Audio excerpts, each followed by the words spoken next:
তার মানে কি কাস্টমার ভালো? আপনি তো মনে আসছিল না। আমার তো মনেই নাই। ওস্তাদ, এ বগারা কতদিন বসে থাকবেন? একটু দিনে একটু কাস্টমার আসে না, কাম কাজ নাই।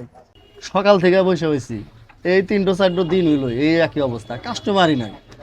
এখন নিজেরই চলাচুলুম, আবার ওইদিকে ছোট ছোট পোলাপান আছে, পরিবারের আছে, তো সব মিলে মনে করো যে ঝামেলার মধ্যে আছি। কাস্টমার থাকলে সে আমারও কিন্তু ঈদের মধ্যে কিছু টাকা লাগবে হাত খরচে। আরে সে তো জানি যে তোমাকে ধ্যান রাখবো, ওর তো ব্যাগ দোকানদাররাই তার পোলাপান করে টাকা পয়সা আমি দেয়। কিন্তু আপনার আশায় আছি। বুঝলাম, তো দেখো না এই যে মরা হয়ে পড়েছে, কাস্টমারই নাই, কি করবো কও? আসসালামু আলাইকুম ভাই। ওয়ালাইকুম আসসালাম ভাই, কি অবস্থা? আপনি হারায় গেছিলেন নাকি? আপনি মেলা দিন হলো দেখি না, কাহিনী কি? ভাই শরম দিন না, আমি 2-3 মাস বাসায় ছিলাম না। আপনি আমার কাছে 1000 টাকা পাইতেন, আমি তখন দিতে পারি নাই, পরিবারে অনেক ঝামেলা ছিল। আজকে রোজার মাস, তাই দিতে আসছি, কিছু মনে করেন না।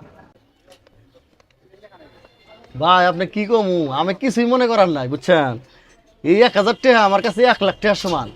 আমি কিছুক্ষণ আগে আমার দোকানের এই চাকরার সাথে আলাপ করলাম যে যদি কিছু টাকা পয়সা হইলো নি, কাজ কামও নাই, বুঝছেন? বাড়িতে খুব সমস্যা, এই যে ইফতার বেচতেছে, এই যে তরমুজ বেচতেছে, এগুলা যদি এলা বাইক নিয়ে যাহারি, পোলাপান খুব খুশি হয়।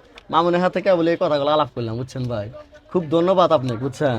এক কাজ করেন, আপনি বসেন, ইফতারের প্রায় সময় হারছে, একসাথে দুজনে মিলে ইফতার করবো নি, আমার ইদো আছে, আর দু একজন আছে, বসেন ভাই। ভাই আপনার কথা শুনে আমি খুশি হইলাম, কিন্তু আজকে আমি করতে পারবো না, অনেকদিন পর বাসায় আসছি তো, বাসার মানুষের সাথে ইফতার করুন।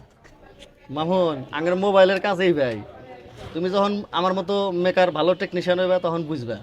এই যে আজকে কাম নাই, কালকা নাই, পরশু দিনে হঠাৎ করে 1,000 টাকার একটা নোট পেলাম, এর সমান শান্তি এই মোবাইল সার্ভিসিং এর ব্যবসায় আর হয় না।